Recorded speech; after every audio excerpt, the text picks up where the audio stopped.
My dad wanted to carry on the family line and actually kidnapped a fox to keep for the night.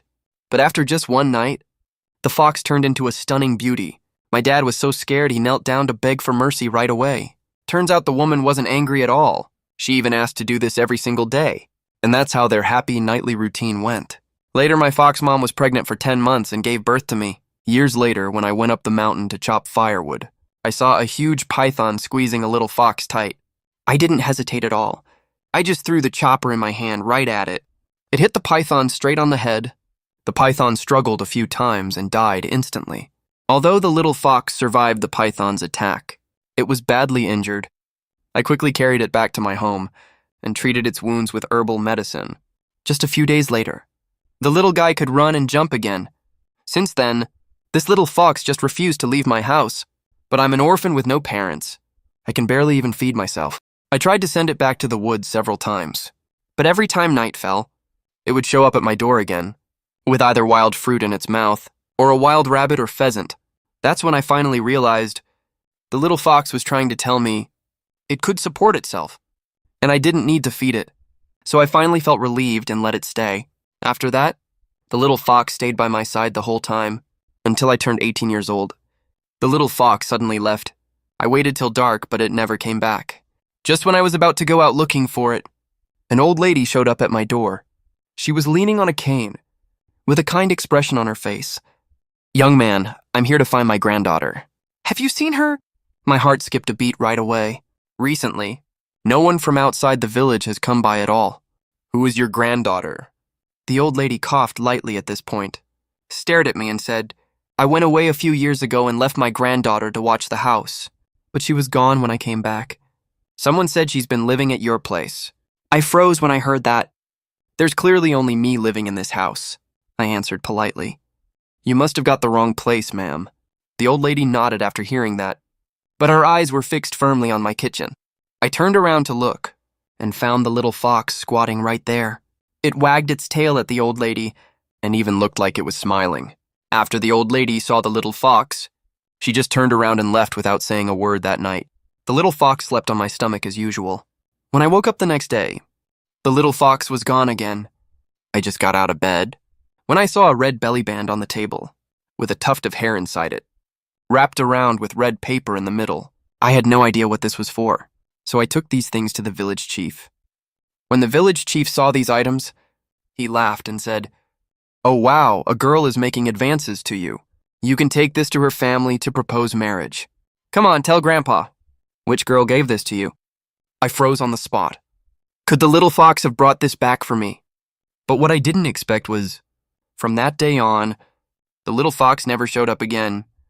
After it left, I felt totally empty inside. Every day besides eating and sleeping, I searched all over the mountains for it, but sadly I didn't find any trace of it. I searched for more than half a month and still couldn't find the little fox. I was already desperate by then. I thought I would never see it again.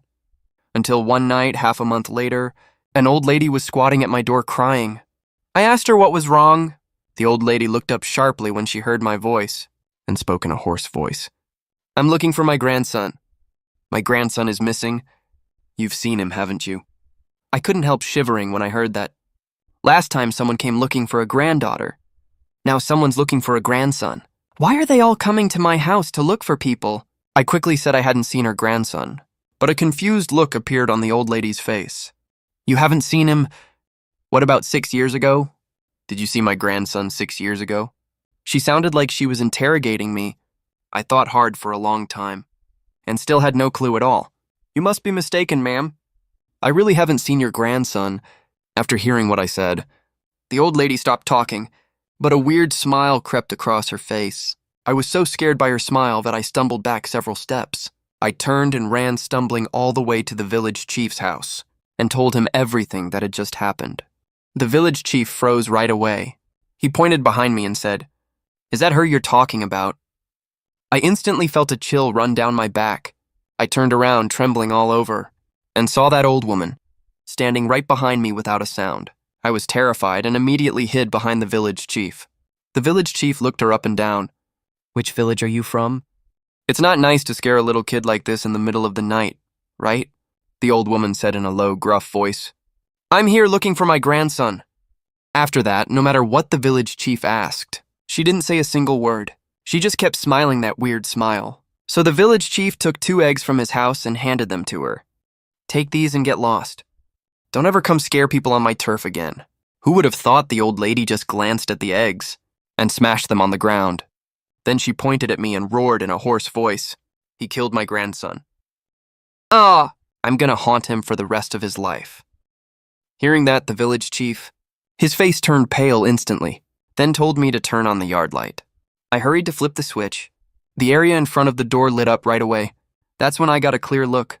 There was a venomous red-banded snake coiled on the old woman's shoulder. It was baring its 2 fangs right now, staring daggers at me.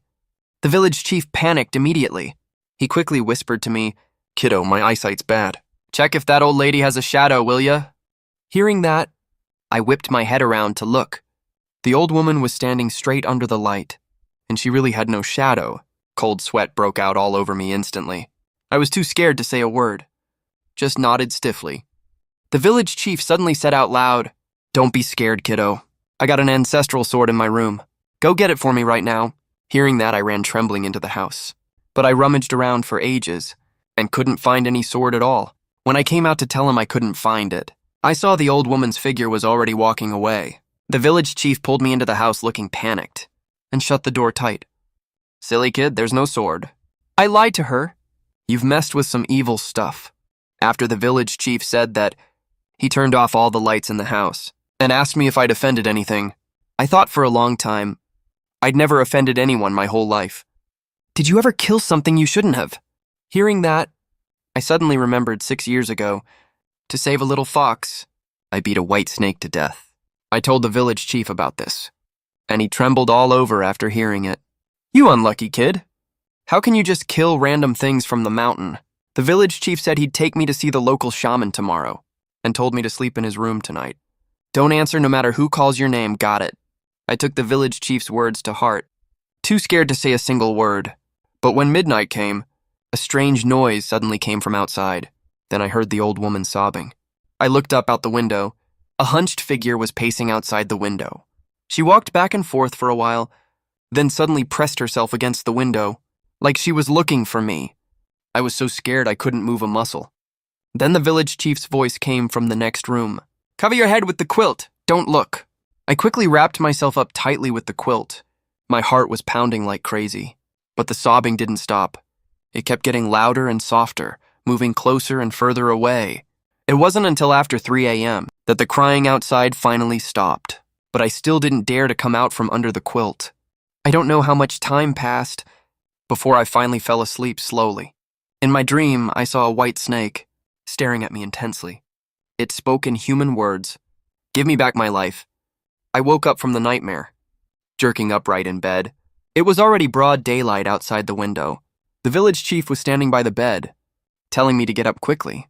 He was going to take me to the shaman in the next village to get checked out.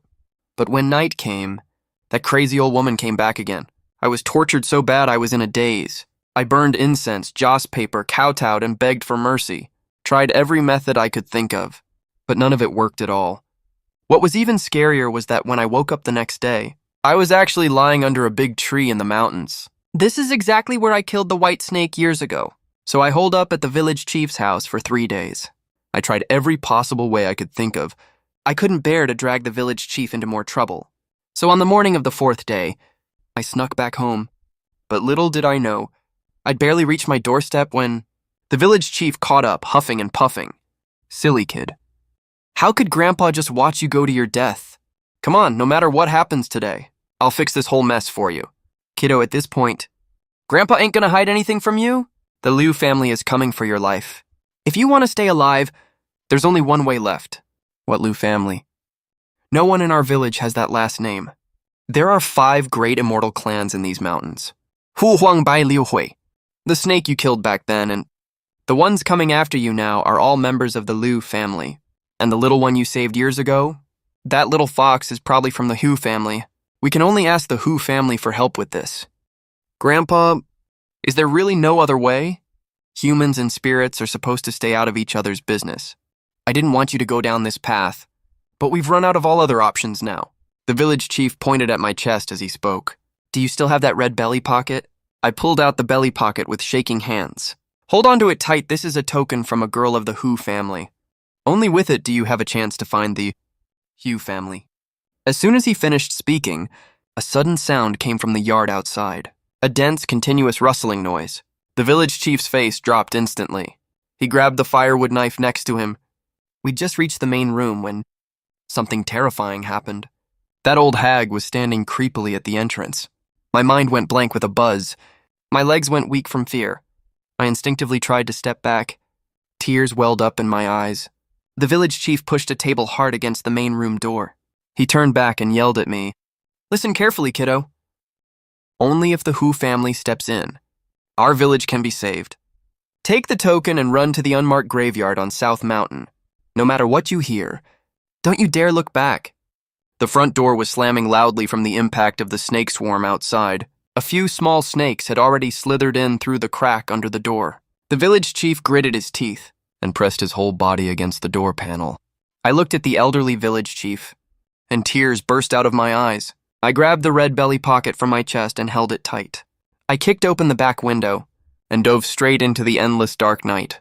I hadn't run far when I suddenly heard a sound from behind me, another dense rustling noise. That crimson venomous snake was actually chasing after me. It was moving extremely fast and was just about to bite my heel. My heart sank. I slipped and fell forward. Just then, a white shadow shot out from the nearby bushes and let out a familiar fox cry. I looked closely. It was that little white fox. I quickly grabbed the firewood knife, meaning to go help it. But unexpectedly, the little fox bit the snake's tail and zipped into the dark woods in a flash. I wanted to chase after it, but the woods were too dark. I couldn't see the path at all. A gust of night wind blew past, and I caught a whiff of a familiar strange scent. It was the unique scent of the little fox. It clicked for me right away. That little fox was no ordinary fox at all. She was actually a fox immortal, the second I saw her just now. My originally panicked mood calmed down a lot, but I had no time to hesitate. Grandpa the village chief was still waiting for me to save him. I took a deep breath and had no choice but to keep running towards South Mountain. I'd never run so fast in my life. The wind whistled in my ears. It felt like there was always a cold, slippery feeling brushing against my heel from behind. I didn't dare look back and could only run wildly under the faint moonlight. This place was the village's forbidden area. No one dared to come here normally. The higher I went, the more desolate the path got, surrounded by messy rocks and unmarked lonely graves. Slow down, kiddo. Wait for Grandpa. The village chief's voice suddenly came from behind me. I stopped in my tracks, and my heart leapt with joy. Did Grandpa manage to escape? I was just about to look back when the village chief's warning flashed through my mind. No matter what you hear, don't ever look back. The voice got closer and closer. I could even sense someone's presence, blowing cold air on the back of my neck. Turn around and look at Grandpa. I kept running uphill like crazy, until I ran into a spooky unmarked graveyard. Suddenly a weird hair-combing sound came from ahead. By the light of the moon, I saw that on a grave mound up ahead. There was a figure in white sitting with its back to me, holding a worn-out wooden comb in its hand, combing slowly stroke by stroke. Its long hair that dragged on the ground. Hey, little brother, do you think my hair is pretty? My whole body went stiff. That was when I realized in horror, she wasn't facing away from me at all. She was looking straight at me. The next second, she brushed the thick, messy hair off her face, revealing a deathly pale face. At the sight of this, my legs went weak from fear, and I collapsed right on the ground. The red belly band and lock of hair in my arms rolled out too. The female ghost let out a shrill laugh and lunged right at me. At the same time, out of the bushes behind me emerged that scarlet venomous snake. It bared its fangs and darted straight for my throat. The only thing I had was the firewood knife for self-defense. I was immediately overwhelmed by despair. At this critical moment, the red belly band on the ground suddenly glowed with red light. That lock of hair burst into flames without any wind, turning into a wisp of blue smoke that shot straight to the sky. Time seemed to stand still at that moment. The ghost lunging midair looked like it had crashed into an invisible wall and let out a blood-curdling scream. It was as if she had seen her natural enemy, turned into a cloud of black smoke and darted back into the grave mound. As for that scarlet viper, It looked like it had a cramp right then, lying flat on the ground without moving an inch. It didn't even have the guts to run away. I was gasping for air heavily and hadn't recovered from the scare just yet. Before I could get up, a gust of cold wind rose from the ground. A deep rhythmic gong sound echoed throughout the unmarked graveyard. Right after that, white joss paper started floating down from the sky, falling scattered just like snow. In the originally pitch-black woods, 2 lanterns suddenly lit up out of nowhere, floating unsteadily straight towards me. As the lanterns got closer, a snow-white sedan chair pierced through the night mist and came into view. I felt a surge of joy in my heart. I figured the blue smoke just now had summoned the Who family's rescuers, so I hurried towards the sedan chair. But before I could take a few steps, a cold, eerie voice came from the darkness, on the other side of the sedan chair. "Where are you?" "Come out and get in the sedan chair. Granny will take you home." That eerie voice drifted into my ears with the wind. It was that crazy old woman. She talked as she walked, getting closer to me step by step. I was trembling all over from fear, clutching the glowing red belly band in my hand tightly. I hid behind a tombstone, not daring to move at all. She seemed to have smelled the burnt hair scent from just now, and was following the scent, getting closer little by little. Finally, her small feet in black cloth shoes stopped right in front of the tombstone I was hiding behind. I bet you can't hide anywhere now." The crazy old woman slowly walked up to me, sniffing loudly, getting closer and closer. This went on for a little while. The crazy old woman let out a cold snort, turned around and left. Once her figure was completely out of sight, I began gasping heavily for air. I remembered what Grandpa the village chief had told me. I kept walking uphill along the gray forest path. After I reached the top of the mountain, I found the thickest tree Grandpa had mentioned, and behind the tree I found a stone tablet, carved with the names of the Who family's ancestors. I knelt down in front of the stone tablet, held the belly band with both hands, and kowtowed 3 firm times. The next second, a strong wind suddenly picked up around me. Leaves were lifted into the air, swirling around me, and right after that, a woman's voice came from right behind me. "We've been waiting for you for ages. You're finally here. Come with me." I quickly stood up and bowed to her. She gave a soft smile and said to me, "My name is Duo. I'm the eldest in the Who family. I came here specifically to pick you up, once we become family later. You don't need to be this formal." I finally let out a sigh of relief and quickly thanked her. She waved her hand dismissively. "You can save your thanks for Princess Rongrong from our family. She threw a fit until I agreed to come pick you up. Otherwise, I wouldn't have bothered to come." She gave a helpless smile. I couldn't help but ask, "Who is Rongrong?" She said, "Rongrong is your little fox, duh. Our second daughter is the cutest little thing ever. You'll get to see her when it's time for the wedding night. Wait, I'm actually marrying a little fox." The second I heard the words wedding night, my heart started pounding like crazy. Then she saw my face go red and said even more cheerfully, "Well, the custom around here is before the wedding night. The groom and bride aren't allowed to see each other. Look how eager you are. Relax, little Princess Rongrong has lived with you for 6 years. She's the hottie tons of guys are drooling over, you know." My face turned even redder when I heard that. I didn't dare reply, then we just looked at each other, in silence. We walked like that for quite a while. Suddenly I spotted a small village all lit up bright.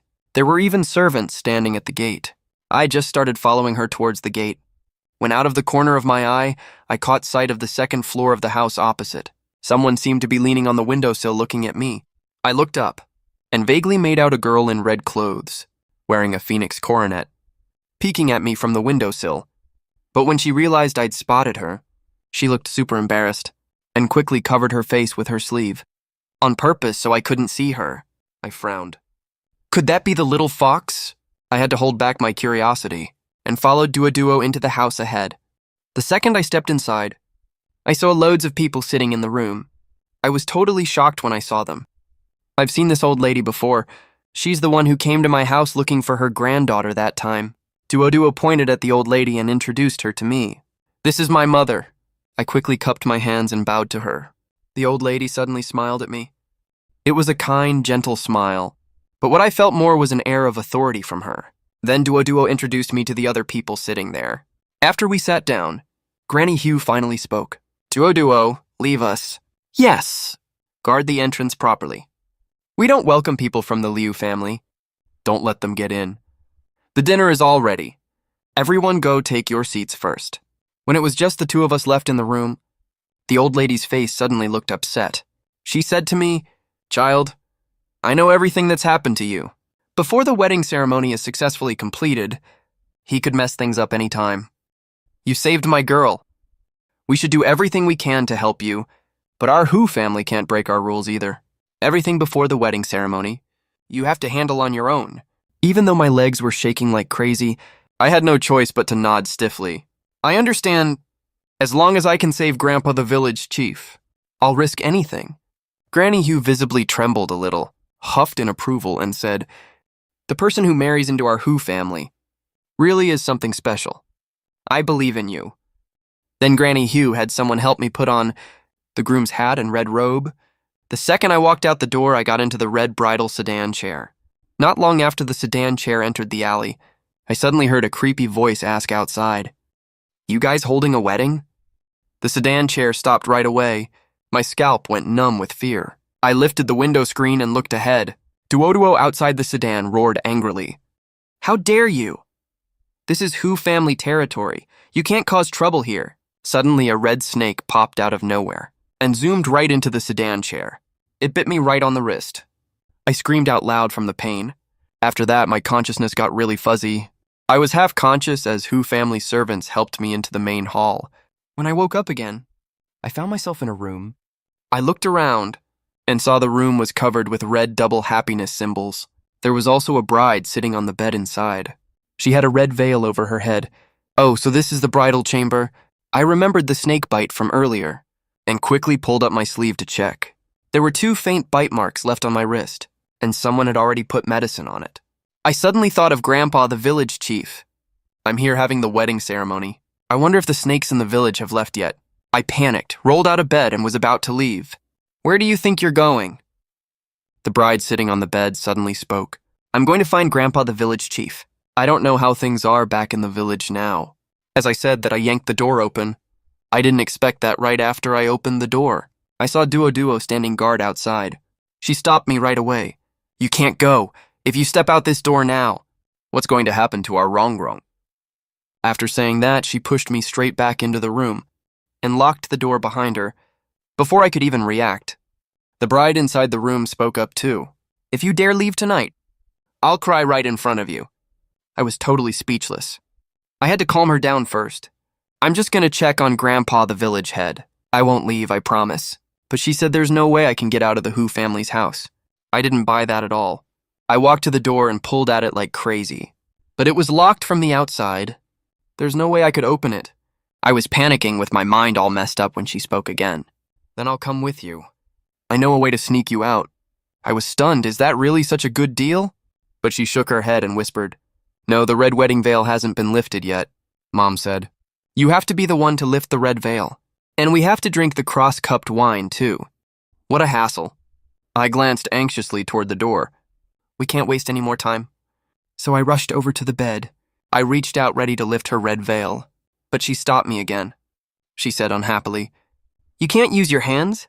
You have to use that little stick over there." My heart skipped a beat. This woman is way too picky about rules, huh? I had no choice, so I ran to the table and grabbed the stick. Meanwhile, her soft white hands clenched the hem of her dress tightly. She looked even more nervous than I was. I didn't care if she was ready or not. I just lifted it right off. The second the red veil came off, I was completely stunned. She was so beautiful. Wearing a jewel-embedded phoenix crown, she had a head of snow-white long hair and a soft, dewy little face. She was biting her red lips, her big watery eyes wide open, looking at me shyly. She was so adorable that for a second, I completely forgot about everything else. I just kept staring at her. I didn't even want to blink. The legends were really right. Every fox spirit is drop-dead gorgeous. She got even more nervous when she saw me staring at her like that. "Why are you staring at me like that?" Her words snapped me out of my daze. That's when I remembered the important thing I had to do. The village chief and others are still waiting for me to get help. "Can you take me out now?" "No, we haven't drunk the cross-cupped wine yet." She pursed her lips and added, "I knew if I didn't play along with her, I'd never get out of here."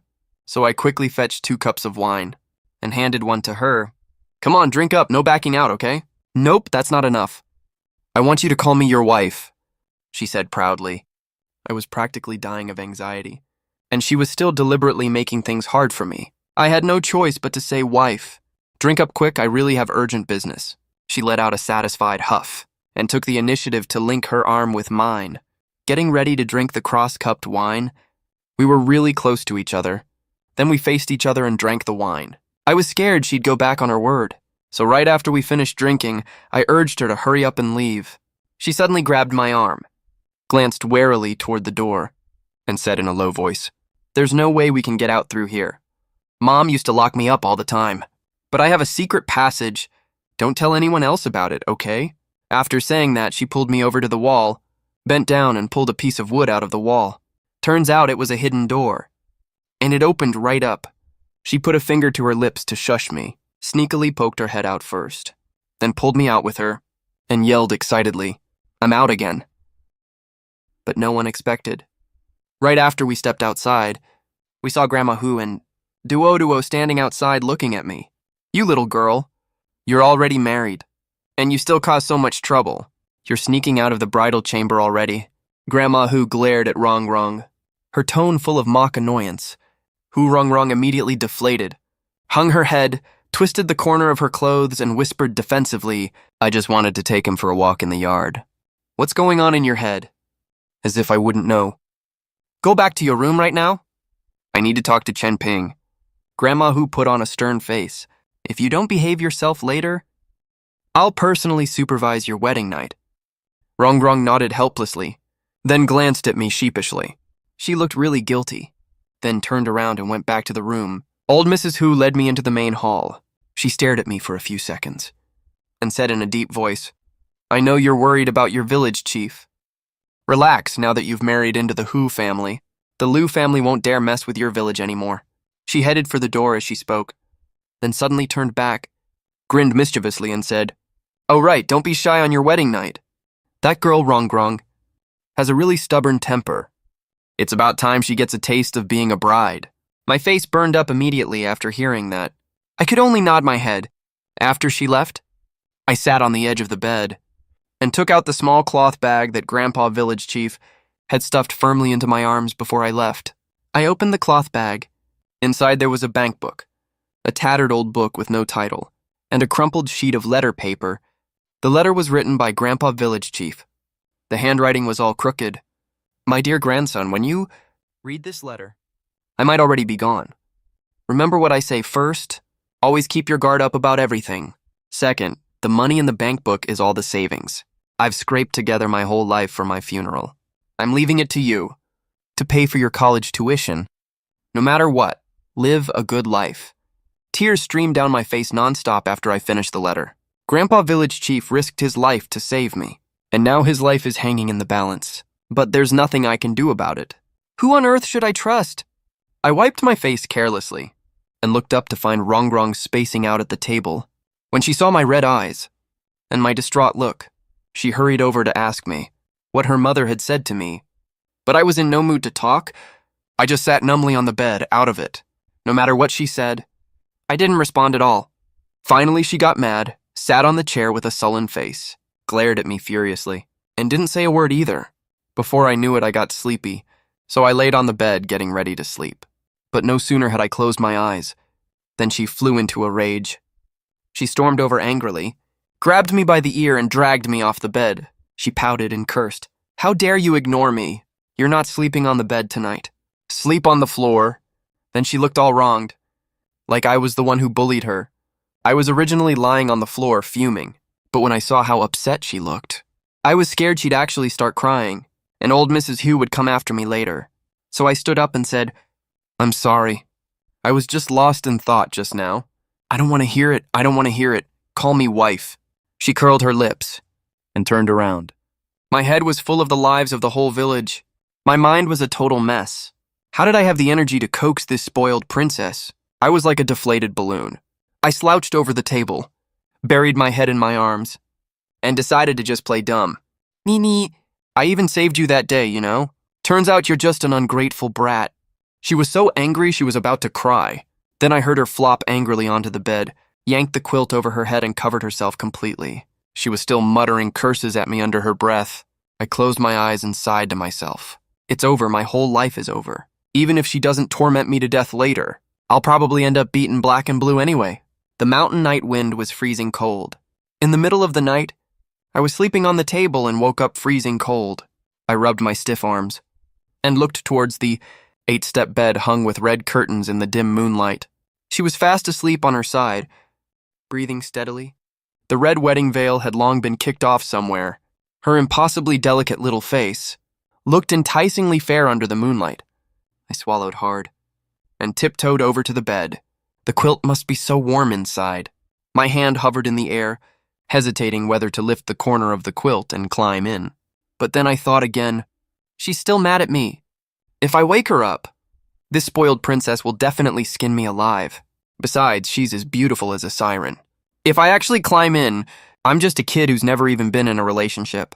What if I can't control myself and do something out of line?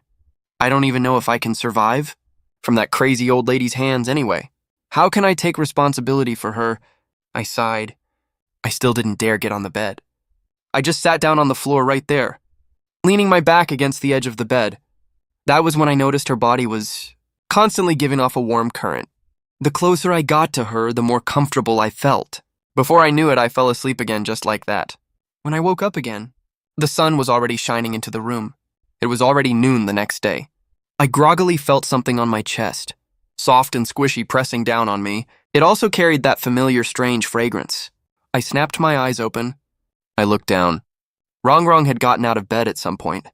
She was curled up into a ball, pressed tightly against my chest like a little fox, sleeping soundly. Looking at her defenseless, sleeping face, my heart skipped a beat hard. A scene suddenly flashed through my mind. That was exactly how the injured little fox was 6 years ago. It would obediently lay on my stomach to sleep every night. I zoned out for a while. I swallowed dryly. I suddenly thought of Grandpa Village Chief and the others. I quickly got up.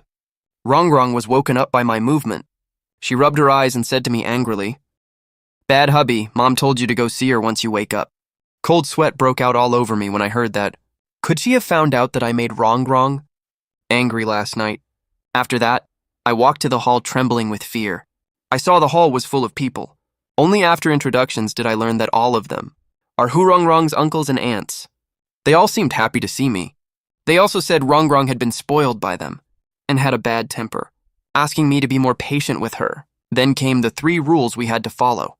First, you can't beat or scold Hu Rong Rong, and you can't abandon her. Second, you're not allowed to see other women outside. Third, you must not make her angry on purpose.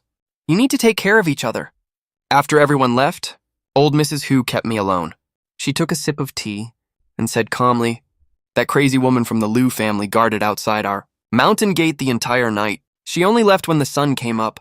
Take Rong Rong down the mountain and go back to have a look. If your village chief is still alive, pack up your things and move to the county town as soon as possible. Don't go back to that lousy village again. Cut off all the worldly ties and conflicts." After hearing what the old lady said, I felt like I'd grabbed a lifeline. The crazy woman left at dawn, which means the village might have survived the disaster. After we said our goodbyes, the Hu family's servants had already taken a shortcut in advance to deliver Hu Rong Rong's dowry to my house. Then the 2 of us went down the mountain together. The whole way there, I was going crazy, worrying about whether Grandpa Village Chief was alive or dead. I kept my head down and walked really fast.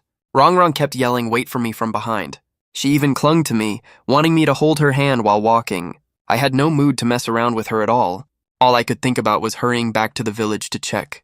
But I never expected that after going down the mountain, a layer of white fog suddenly rose in the woods ahead. Right after that, a dark figure leaning on a crutch slowly walked out of the white fog. My heart skipped a beat in shock. It was the crazy woman from the Liu family. I was so scared I turned around ready to run. Who knew Hu Rong Rong had already caught up and grabbed my arm in one go, she said with her eyes closed, enjoying the moment. I knew it. "You would never leave me behind. Can you be serious for a second? Our enemy has come to find us." "I don't care. She doesn't dare to bully us at all." I looked at the crazy woman walking out of the white fog and patted her anxiously. She didn't even open her eyes and shook my arm nonstop while hugging it. The crazy woman was hunched over, staring at me with fierce eyes. She glanced at Hu Rong Rong out of the corner of her eye and curled her lips into a malicious smile. You got yourself a wife, huh? You're pretty capable. But do you really think that just because you married into the Who family, I wouldn't dare to touch you? Rongrong turned around abruptly and pushed me away with one hand. I only felt a blur in front of my eyes, and a fishy wind blew straight at my face. I don't know how much time passed. I was woken up by a bone-chilling coldness. I struggled to get up and rubbed my groggy head. The next second, my whole body jolted. I saw Rongrong, who was perfectly fine just now, was now lying in the grass not far away, not moving at all. I quickly ran over and helped her up. Rongrong. The weirdest thing was her body temperature. I patted her on the cheek. She slowly opened her eyes. Her pupils had narrowed into thin vertical slits. So hot? It burns. She twisted her body unconsciously. She grabbed my collar tightly with both hands. She snuggled into my arms like a snake. Her burning cheek rubbed back and forth against my neck. Her breath was rapid and scorching hot. I quickly held down her fidgeting hands. She opened her mouth to bite my neck. She seemed to want to suck my life force. I pushed her head away hard. I asked her what was wrong. That old lady was driven away. But I got hit by the Haywan snake venom. Rongrong seemed to regain a little clarity. She clenched her teeth and curled up in pain. Haywan snake venom. I remembered the village elders talking about this poison before. Spirits hit by this poison will gradually lose their minds. If the poison isn't treated in time, they'll die from shattered meridians within 3 days. Husband, run away fast. When I completely lose my mind, I don't know what I'll do to you. I ignored her. I just looked around. My heart was filled with despair. We're in the middle of nowhere here. It's way too far to get to the Who families, and going back to the village. The village chief is in no state to help. There's no way he can cure this demonic poison. I remembered my grandpa once told me, there's a shop on the old street of the nearby county town, called 9 Paths Twina Massage. If you run into an evil sickness you can't cure, go there and try your luck. Though it sounds like a sketchy massage parlor. But right now, besides taking a gamble, I have no other choice. I glanced at Rongrong on the ground. Her condition was really off at this point. She seemed unbearably hot and restless, like she had a bad fever. I didn't dare waste any more time. I slung her burning body over my back. I carried her on my back. I stumbled out of the woods, walking unsteadily, and got to the road. I flagged down a bus. There were a lot of people on the bus. I got on carrying a disheveled, pretty woman on my back. Immediately drew stares from everyone on the bus. I kept my head down, bit the bullet, and walked to the corner of the last row to sit down. The bus started moving. It was bumping really badly. Rongrong got more and more restless in my arms. She looked really uncomfortable. She made soft, suppressed whimpers in her throat. Like a hurt little fox. Her hands moved around unconsciously. A few passengers in the front row turned around, looking at me with weird looks. I could also faintly hear them whispering. Young people these days, in public like this, they have no sense of decency at all. I was so embarrassed my scalp went numb. I could only hold Rongrong tight against my chest. Rongrong, please, stop moving, I whispered pleadingly in her ear. She opened her mouth and bit my palm. Her sharp canine teeth broke the skin. Blood flowed into her mouth. Instead, she seemed to have tasted something good, making gurgling, swallowing sounds in her throat. The red glow in her eyes got brighter. I endured the pain and didn't let go, and didn't dare make a sound. Luckily, she quieted down once she started drinking the blood. This ride was way worse than being in a mass grave. Finally, the bus entered the county town. I rushed off the bus with Rongrong on my back like I was running for my life. This was the center of the county town. The streets were packed with traffic and people. There were students heading home from school everywhere, all of them carrying school bags, while I was carrying a woman in a wedding dress. We looked totally out of place. I kept my head down and walked faster. I ducked into a dark alley, stopped in front of a shabby storefront. Half the neon lights on the sign were broken. Only 2 of the 4 characters for 9 Paths Twi Na were still flashing 9 and Twi. All kinds of posters for treating stubborn illnesses were plastered on the door. There was also a legitimate massage sign hanging on the glass door, but it didn't look like a legitimate place no matter how you looked at it. I pushed the door open and went in. A middle-aged man wearing sunglasses was lying on a lounge chair, twirling 2 walnuts in his hand. A walking stick for the blind and a magazine were placed next to him. Legitimate massage is 100 yuan, extra 50 per added hour. If you want something illegal, turn left when you go out. I'm here to save someone. I didn't beat around the bush. I immediately took the already delirious Rong off my back and put her on the massage bed. I pulled off the coat covering her. Treat her illness. When the man heard those two words, he suddenly stood up. Rong looked completely unrecognizable at this point. She was opening her mouth and snapping at the air. The man's face changed drastically. It's Hay1 snake venom. How the hell did you mess with this evil thing? He walked over to the bed. He reached out and took Rong's wrist. His brows furrowed tightly. The venom has already seeped into her bone marrow. She's gonna turn completely feral any minute. Kid, I advise you to throw her out right now. In less than half an hour, she'll turn into a wild fox and run back to the mountains. You can still save your own life that way. If you don't leave now, she'll suck you dry into a mummy tonight. I looked at Rong, who was struggling in pain. She was still unconsciously calling out husband. My heart ached sharply. I pulled that bank book out of my pocket and slapped it hard on his hand. There's 30 grand here, is that enough? If it's not enough, I have more? The man glanced at the bank book, then looked at me. The money's enough, but I can't cure her. This is the yin poison from the Liu family. Neither gold needles nor herbal decoctions work on it. It takes the one who tied the bell to untie it. The only antidote is none of it works. I looked at the master in confusion.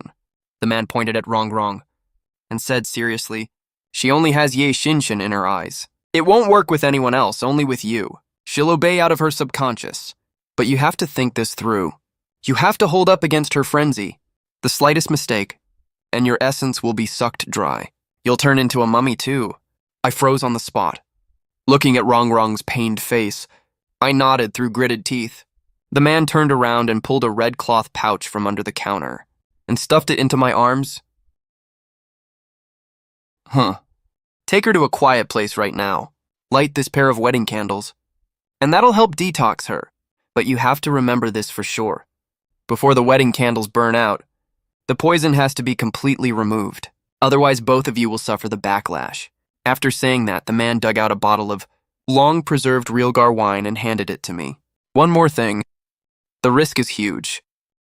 Once the detox starts, it'll trigger abnormal celestial phenomena. All ghosts and monsters within a 5-mile radius will sense it. Especially that snake spirit that harmed her. It will definitely come looking for you. This bottle of Realgar wine can only hold it off for a while. I looked at the stuff in my arms, then glanced at Rong, who was in pain on the bed. I clenched my fist tightly. I thanked the man, then carried Rong on my back and left the shop. I didn't dare to waste a single second. I carried Rong on my back and rushed into a small guest house next door, and booked the innermost king-size room. As soon as I entered the door, I put Rong on the bed. Her face was twisted in agony at this moment. I didn't dare to delay any longer. Following the old man's instructions, I first took the bottle of Realgar wine and sprinkled it all around the door crack and windows. Then I took out the pair of Dragon Phoenix wedding candles, lit them and placed them by the head of the bed. The candlelight flickered. The dim yellow halo fell over Rong's body, softening her pained face a little bit. Looking at this pair of wedding candles, my heart was filled with mixed feelings. The wedding that didn't finish last night? I never thought I'd have to make up for it while on the run like this. I nervously leaned in front of Rong, staring at her stunningly beautiful face. I couldn't help but freeze. I just wanted to wipe the sweat off her face. When the next second, Rong suddenly opened her eyes. Her eyes were glowing bright red. She suddenly grabbed me and pinned me down on the bed, and bit my neck. A clap of thunder suddenly exploded in the night sky outside the window.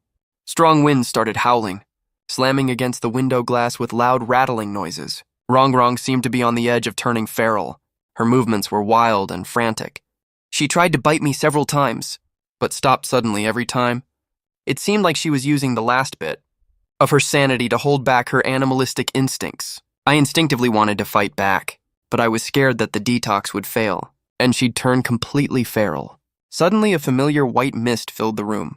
Right after that, the wedding candles suddenly went out. There was a loud banging on the door. A creepy, haunting voice came from outside the door. It was that crazy old hag. She really was drawn here. Rong seemed to have regained a little consciousness, and was triggered by the voice outside the door. She wanted to rush out to fight. I quickly hugged her tight, flipped her over and pinned her under me, signaling her to stay still. The next second, the door lock was smashed open by a huge force. The crazy old hag stood at the door, with countless hissing, tongue-flicking, poisonous snakes coiled behind her. Those cloudy eyes stared straight at me on the bed. I looked at my wife writhing in pain beneath me, and the pair of dragon phoenix wedding candles blown out early. A wave of ruthless determination I'd never felt rose in my chest. I grabbed the half bottle of Realgar wine from the bedside and hurled it hard at the crazy old hag. The glass bottle shattered. Splashing Realgar wine all over her body, she let out a sharp scream. Those venomous snakes reacted as if they'd been burned, writhing wildly. But she was too deranged to care about her own injuries, and charged straight at me, raising her crutch to smash right into my skull. At this life-or-death moment, don't touch him. Rongrong had stood up at some point. A faint fox shadow appeared behind her. She was surrounded by a gentle, immortal aura. A loud, piercing tiger roar echoed through the whole room, shattering all the window panes. The fox shadow behind Rongrong suddenly grew larger, carrying an earth-shattering, overwhelming pressure, and lunged straight at the crazy old hag. The hag's face twisted in horror. Before she could even step back, she was slammed hard and sent flying by the fox shadow. Her scream was drowned out by thunder and rain outside the window. The bedroom door slammed shut with an invisible force. Peace returned to the room again. The dragon phoenix wedding candles relit themselves. The immortal aura around Rongrong faded away. She looked like she'd used up all her strength and collapsed weakly onto the bed. The red glow in her eyes faded, replaced by a hazy, soft look like rippling spring water. "Call me wife," she whispered softly. Her sweet, soft voice made my heart flutter. It looked like the poison hadn't worn off completely yet. But the dragon phoenix wedding candles were less than halfway burned. I looked at her stunning face in front of me and didn't hesitate any longer. I reached out and pulled the bedside lamp cord. When I woke up again, it was already the morning of the third day. Sunlight spilled over the bed through the curtains. I moved my sore arm and found my arms empty. My heart skipped a beat in panic, and I sat up abruptly. "You're awake." Rongrong was sitting on the chair by the window, holding that tattered old book in her hand, tilting her head and looking at me. She'd changed into a simple set of modern clothes, with her hair tied up in a high ponytail. She looked just like a regular girl next door. There wasn't a single trace of demonic aura left on her. "Is your poison all gone?" She hopped over to me happily and gave me a loud smooch on the cheek. And it's a blessing in disguise, too. My demonic powers got a lot stronger. I breathed a sigh of relief. I held her hand and asked where the crazy hag went. She got hit by the backlash of my demonic power yesterday. She probably went back to heal her wounds. "Don't worry, I'll complain to Grandma when we get back. We'll make the Liu family pay for everything they did." Oh! Hearing that, the anxious weight in my heart finally lifted. I pulled her into a tight hug. Her warm, real body temperature finally made me sure we made it out alive. After packing up our things quickly, we headed back to the village. As soon as we reached the village entrance, we saw Grandpa the village chief leaning on his crutch, waiting and looking around at the entrance. When he saw we were back safe and sound, the old man was so excited he cried. It turned out after the crazy hag fled badly injured that day, all the snakes surrounding the village had left too. What's even more amazing was that all the villagers with mild snake venom poisoning recovered completely overnight. The village chief held my hand, looked at Rongrong, and said meaningfully, "Our Chenjigu village. Our ancestors owed the Hu family a huge favor. Now that my oldest grandson is married into the Hu family, it finally pays off this hundreds of years old debt." As he said that, Grandpa pressed my hand and Rongrong's hand together tightly and said meaningfully again, "My boy, I was always scared you had too tough a fate, that you'd end up all alone. But now it's all okay. You've got Rongrong with you. Even if I close my eyes and pass away one day, I can go without any worries." I squeezed Rongrong's hand tightly, feeling the warm heat from her palm. Rongrong stopped being playful too. She held my hand back and leaned gently against my shoulder, whispering in my ear, "I'll be with you from now on. No one will ever dare to bully you again." I turned my head to look at her and met her bright, sparkling eyes. For a second, it felt like I could see again that tiny snow-white fox from 6 years ago, lying on my lap, quietly keeping me company as I grew up. The mountain wind blew past and swept up a few fallen leaves. I smiled a little. I held his hand and strode toward home,